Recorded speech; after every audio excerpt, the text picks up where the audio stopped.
तुम लोग को वर्गमूल एवं घनमूल, square root and cube root, ये पार्ट 2 है। कल डिफिनीशन बतलाए थे वर्गमूल का, आज पार्ट 2 में क्यूब रूट, घनमूल के बारे में देखो। घनमूल की परिभाषा क्या होती है? तो किसी संख्या को, ध्यान से सुनो, किसी संख्या को उसी संख्या से 2 बार गुना करने पर प्राप्त गुणनफल दी गई संख्या का क्यूब अर्थात घन कहलाता है। फिर पंक्ति को सुनो। नहीं 2 बार नहीं, 3 बार। 3 बार ही हम नहीं, 2 बार। फिर सुनो न, तू ध्यान से सुनो। किसी संख्या को, मान लो वह संख्या 5 है, किसी संख्या को, तो कोई संख्या लोगे ना, कोई भी संख्या ले सकते हो। मान लो वह संख्या 5 है, किसी संख्या को उसी संख्या से 2 बार गुना करने पर, यानी 5 को 5 से 2 बार गुना करेंगे, तो 1 बार गुना किए तो 5 गुने 5 हुआ। 5 को 5 से इसमें कितना बार गुना किया गया है? 1 बार। 2 बार कैसे? इसमें 5 को 5 से, क्वेश्चन कोई करे 5 को 5 से 1 बार गुना करे तो 5 को गुना किससे करना है? 5 से। कितना बार? 1 बार। तो 1 बार गुना किया हुआ है। 5 को 5 से 2 बार गुना करो तो 1 बार हुआ।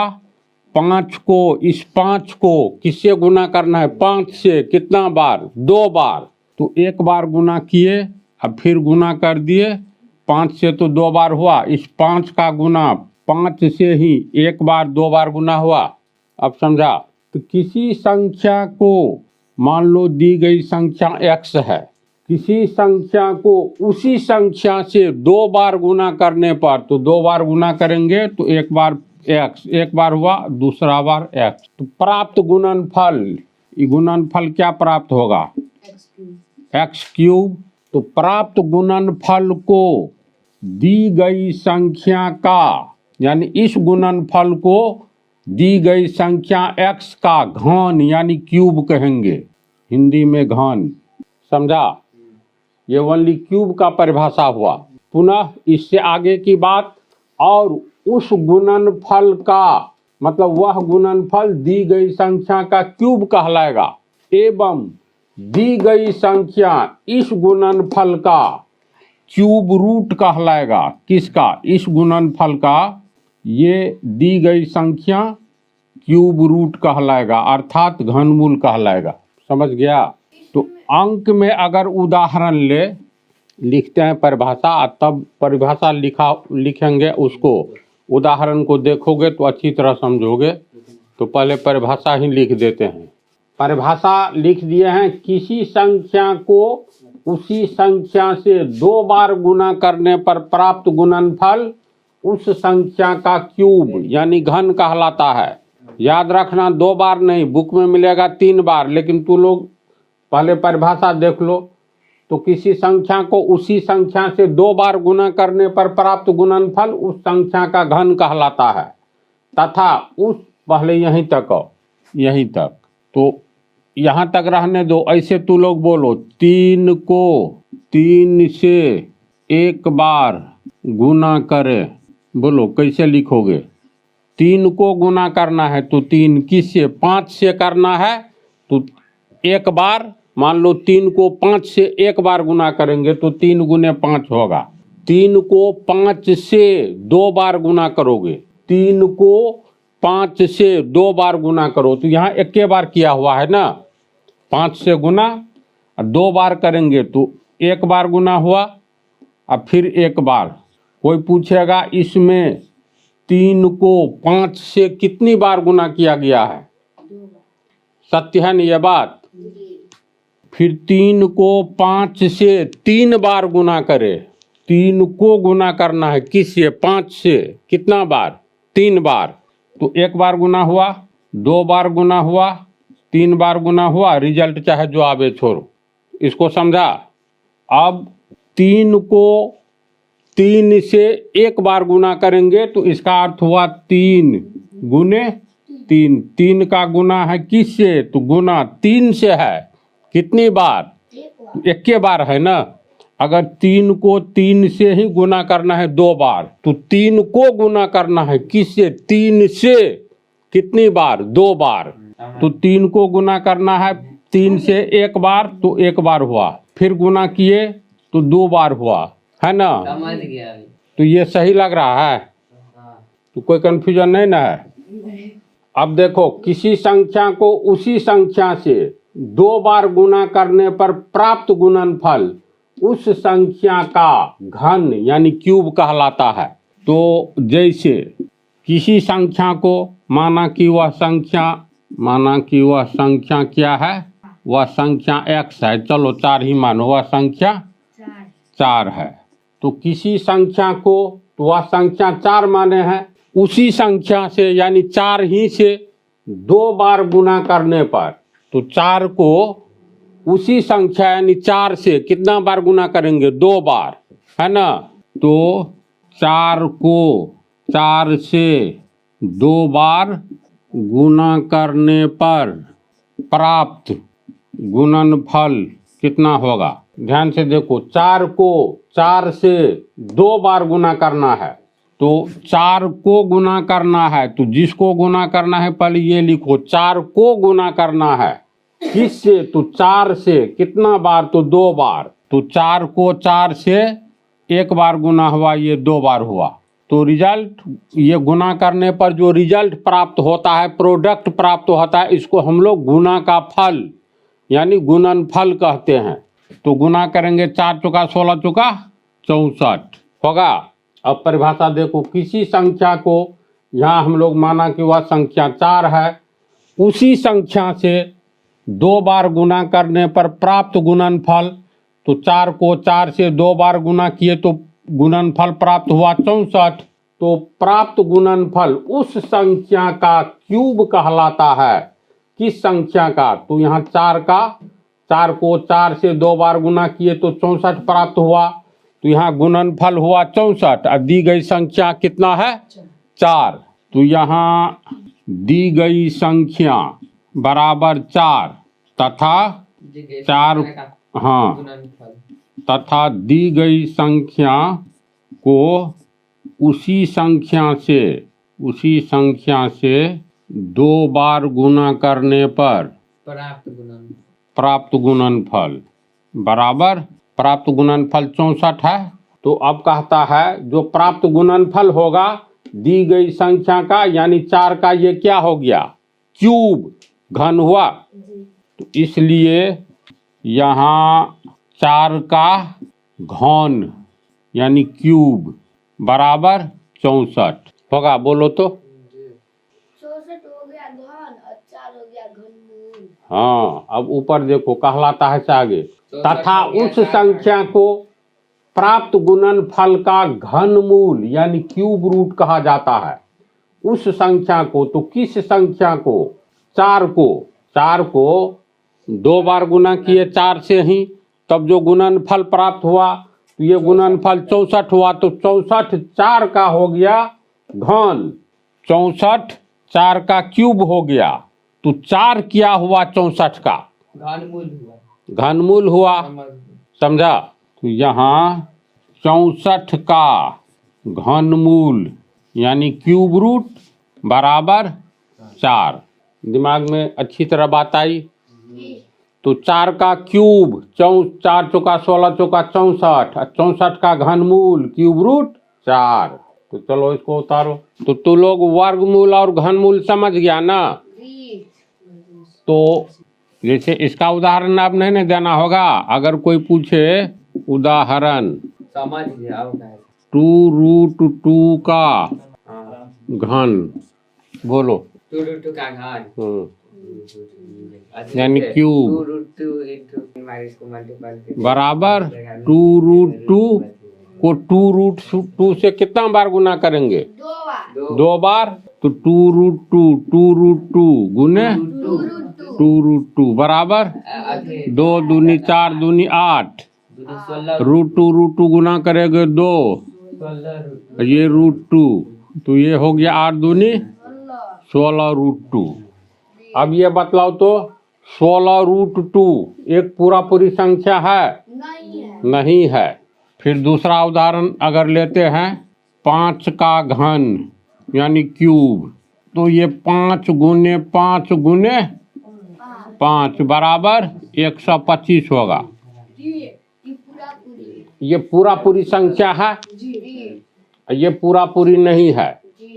इसका मतलब क्यूब भी 2 तरह का होता है। क्यूब 2 तरह का होता है। जैसे नेचुरल नंबर का घन, एक पूरा मिनट, घन पूर्ण। पूर्ण वर्ग, इससे पहले पढ़ाए ना, पूर्ण वर्ग कौन सी संख्याएं होगी, तो इसका मतलब ये 1, 4, 9, 16 बतलाए थे ना, उसी तरह पूर्ण वर्ग होता है। तो पूर्ण के पीछे अ लगाओ तो अपूर्ण वर्ग भिन्न होगा जी। तो ये इसमें और इसमें क्या अंतर है? ये पूर्ण घन है और ये अपूर्ण घन है, पूरा पूरी अंक नहीं है। तो वर्ग और घन यानी स्क्वायर और क्यूब 2 तरह के होते हैं। इससे स्पष्ट है न 2 तरह के होते हैं। इसको उदाहरण उतारो, दोनों का भेद लिख करके बतला देते हैं। आप इसके अगले पार्ट में प्रॉब्लम चालू करेंगे। क्वेश्चन नंबर 2 देखो, तुम लोग को ये बतला दे, नेचुरल नंबर जो है पूर्ण अंक होता है। इसमें 2 मत नहीं न है, अच्छी तरह जान रहे हो ना। अंक 2 तरह के होते हैं या संख्याएं 2 तरह के होते हैं, एक पूर्ण संख्या, एक अपूर्ण संख्या। तो इस पर हम बतलाए हुए हैं। फिलहाल ये याद रखो, नेचुरल नंबर जितना है ना, इसमें शून्य को जोड़ दो, यानी शून्य से गिनती नहीं चालू करके हम लोग 1 से करते हैं, तो गिनती की संख्या को नेचुरल नंबर कहते हैं। इसमें अगर शून्य जोड़ देते हैं तो होल नंबर यानी पूर्ण संख्या कहते हैं। तो पूर्ण संख्या का वर्ग पूर्ण वर्ग कहलाता है। वर्ग 2 तरह के होते हैं, वर्ग यानी स्क्वायर, एक होता है पूर्ण वर्ग, एक होता है अपूर्ण जो पूरा नहीं हो या पूर्ण वर्ग संख्या कहो, दूसरा अपूर्ण वर्ग कहो या अपूर्ण वर्ग संख्या कहो। तो पूर्ण वर्ग किसको कहेंगे, तो इसकी भी परिभाषा, चलो इधर ध्यान दो, टॉपिक बतलाया हुआ है इसलिए तेजी से देखो। वर्ग 2 तरह के होते हैं, स्क्वायर 2 तरह के होते हैं। पहला पूर्ण वर्ग या पूर्ण वर्ग संख्या बोलो, दूसरा अपूर्ण वर्ग या अपूर्ण वर्ग संख्या। तो पूर्ण वर्ग किसको कहते हैं, तो पूर्ण वर्ग पूर्ण संख्या के वर्ग को पूर्ण वर्ग कहते हैं। तो पूर्ण संख्या के बारे में फिलहाल जान लो, शून्य सहित गिनती की सभी संख्याएं पूर्ण संख्याएं हैं, समझ गया। जैसे शून्य का भी वर्ग लोगे तो शून्य का स्क्वायर बराबर शून्य होगा। 1 का पूर्ण वर्ग, 1 कैसी संख्या है, तो पूर्ण संख्या है, तो पूर्ण संख्या का वर्ग पूर्ण वर्ग कहलाएगा। तो 1, 2, 3, 4, 5, 6 अनंत तक जाओगे तो ये पूरा पूरी संख्या है। तो 1 का पूर्ण वर्ग 1 स्क्वायर 1, 2 का पूर्ण वर्ग 2 स्क्वायर 2 गुने 2 4, 3 का 9, 3 तिया 9, 4 का 4 चौका 16, 5 का 5 25। तो 1, 4, 9, 16, 25 ये सब क्या कहलाएगा, पूर्ण वर्ग है। 1 पूरा पूरी वर्ग है किसका, तो 1 का। 4 पूरा पूरी वर्ग है यानी पूर्ण वर्ग संख्या है, तो किसका है, तो 2 का। 9 पूरा पूरी वर्ग है किसका, 3 का। तो 3 एक पूर्ण संख्या है इसलिए 3 का वर्ग पूर्ण वर्ग संख्या कहलाएगा। सेम कहानी 4 एक पूरा पूरी संख्या है तो पूर्ण संख्या है, तो 4 का पूर्ण वर्ग 4 चौका 16, 16 क्या हो गया, पूरा पूरी वर्ग है यानी पूर्ण वर्ग है किसका है, तो 4 का। तो ये उदाहरण समझ गया। दूसरा पूर्ण वर्ग है तो अपूर्ण वर्ग भी होता ही होगा। तो अपूर्ण वर्ग अपूर्ण संख्या का वर्ग अपूर्ण वर्ग कहलाता है। तो अपूर्ण संख्या किसको कहोगे, 1 और 2 के बीच की संख्या को कहोगे, 2 और 3 के बीच की संख्या को कहोगे ना। और 1 एवं 2 के बीच अनंत संख्याएं हैं, 1 से आगे की संख्या अभी तक अज्ञात है। 1 से ठीक आगे वाली कौन सी संख्या होगा, ये रिजल्ट निकालना असंभव है मैथमेटिशियन के लिए भी। तो अपूर्ण संख्या किसको कहेंगे? तो जैसे 1 और 2 के बीच में एक संख्या बोलो, कोई भी संख्या। 1.5 1.1, 1.2, 1.3 कह सकते हो। तो अगर हम लोग लेते हैं अपूर्ण संख्या, तो अपूर्ण 1.5 संख्या जैसे पहला उदाहरण हो गया, चलो 1.5। 5 ₹1.5 को कैसे लिखेंगे? 1.5 रुपया। तो ₹1.5 पूरा पूरी रुपया नहीं है, या तो ₹1 पूरा पूरी रुपया है, इसके आगे ठीक आगे ₹2 पूरा पूरी रुपया है, ₹1.5 पूरा पूरी रुपया तो नहीं है। तो 1.5 अपूर्ण संख्या है, तो 1.5 का वर्ग स्क्वायर कितना हो जाएगा? 3 1.5 का होल स्क्वायर, स्क्वायर यानी 1.5 गुने 1.5, ये हो जाएगा 225, 2.25। तो 2.25 क्या कहलाएगा? अपूर्ण वर्ग कहलाएगा। समझा? मान लो अगर हम लोग कहते हैं √2, तो 2 का वर्गमूल निकालोगे 1.414 निकलेगा। तो जब ये दशमलव में आ गया, जो भी संख्या दशमलव में है, यानी अंकों के बीच दशमलव रहे, अंत में नहीं रहे, तो वह संख्या अपूर्ण संख्या कहलाती है। ये सब टॉपिक पढ़ाया हुआ है। तो अगर हम लोग कहें √2, तो √2 पूर्ण संख्या है ही नहीं। फिर कहोगे √4 पूर्ण संख्या है, तो इसलिए है, इसको तोड़ोगे तो ये हो जाएगा अंत में 2, तो √4 हो गया पूर्ण संख्या। लेकिन यहाँ पर हम लोग कहे √3, तो इसका जैसे √4 का रिजल्ट 2 आता है, तो इसका 1.732 आएगा। इसका मतलब ₹1। ये दशमलव जब ये आ गया तो पूरा पूरी नहीं है। तो √3, √2, √5, √6 ये सब पूरा पूरी संख्या नहीं है, अपूर्ण संख्या है। √2 का वर्ग होगा 2। तो √2 का वर्ग निकालना है, तो क्या निकलेगा? √2 को √2 से गुना कर दो, तो √2 का वर्ग बराबर √2 का होल स्क्वायर बराबर √2 गुने √2 बराबर 2। यानी आप तो 2 क्या हो गया? अपूर्ण वर्ग हुआ। 1 हो गया पूर्ण वर्ग, 1 का वर्ग है और 1 पूर्ण संख्या है, तो पूर्ण संख्या का वर्ग पूर्ण वर्ग कहलाएगा। और √2 ये पूर्ण संख्या नहीं है, तो √2 का वर्ग कितना होगा? 2। तो 2 क्या कहलाएगा? अपूर्ण वर्ग। समझा? फिर मान लो √3 का वर्ग, √3 का होल स्क्वायर यानी √3 गुने √3 होगा, तो ये 3 हो गया। तो 3 को पूर्ण वर्ग कहेंगे? क्यों नहीं कहेंगे? क्योंकि 3 किसका वर्ग है? √3 पूर्ण संख्या नहीं है, अपूर्ण संख्या है। अपूर्ण संख्या का वर्ग अपूर्ण वर्ग कहलाएगा। अब पूर्ण संख्या का वर्ग पूर्ण वर्ग कहलाएगा। बात याद रहेगी? अब कोई कहेगा 5, बोलो पूर्ण वर्ग है कि अपूर्ण वर्ग है? कैसे? क्योंकि 5 किसका वर्ग है, किसका स्क्वायर है? तो √5 का स्क्वायर है, और √5 पूरा पूरी संख्या है ही नहीं, ये 2 दशमलव कुछ में रिजल्ट आएगा। तो इस तरह हम लोग कह सकते हैं 2, 3, 5, 6, 7, 8, 10, इस तरह से ये सभी संख्याएं अपूर्ण वर्ग है। ये सभी संख्याएं अपूर्ण वर्ग है। इसका अर्थ समझा तू लोग? बोलो तो। 37 पूर्ण वर्ग है? नहीं है। क्यों है? पूर्ण वर्ग है? नहीं। क्यों नहीं है? 37 √37 का वर्ग है, और √37 को तोड़ोगे तो 6 दशमलव कुछ आएगा। जब ये दशमलव के आगे अंक आ गया शून्य छोड़कर, तब ये पूर्ण संख्या होगा ही नहीं। जैसे 6.0 कहोगे तो दशमलव के आगे वाला शून्य सब कट जाता है, तो 6.0 कहो तो इसका मतलब ये पूरी संख्या है। जब ये कहेंगे 6.1, 6.123, 6.8 ये सब कहोगे तो बीच में दशमलव पड़ गया, तो इसका मतलब ये पूरा पूरी संख्या है ही नहीं। तो अगर कहा जाए 45 पूर्ण वर्ग है कि अपूर्ण वर्ग है? 45 अपूर्ण। अपूर्ण वर्ग होगा। इसका कंसेप्ट बन गया। इसको तू लोग उतार लो और इसके बाद जो है घन के भेद, 2 भेद। पाठ लंबा हो जाएगा तो ये वाला घन कितने तरह के होते हैं इसको अगले पाठ में रहने दो।